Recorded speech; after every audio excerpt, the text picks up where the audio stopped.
J'ai en tête effectivement un certain nombre de priorités.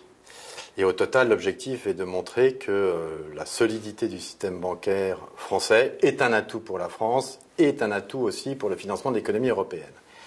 4 dimensions essentielles. D'abord, le financement de l'économie. On le sait, on est dans une situation aujourd'hui favorable. C'est préserver cette capacité à financer l'économie et notamment travailler sur l'union de marché des capitaux, le développement des mécanismes aussi de marché pour le financement de l'économie.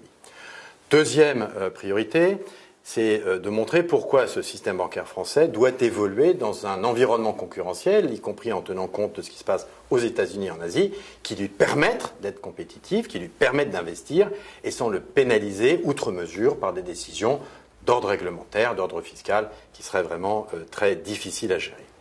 Troisièmement, c'est tout le défi du numérique, du digital. Comme d'autres entreprises, nous avons à nous adapter à la nouvelle donne. C'est une opportunité pour nous, mais ça demande, bien entendu, de réfléchir à la relation avec nos clients. Les comportements de nos clients changent.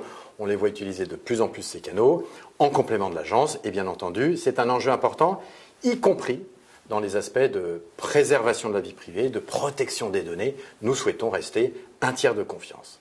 Enfin, dernier enjeu, c'est les banques dans la société, au-delà du financement de l'économie, avec des sujets qui concernent, par exemple, l'éducation financière, mais bien entendu aussi le grand rendez-vous qui va avoir lieu à Paris avec la COP21.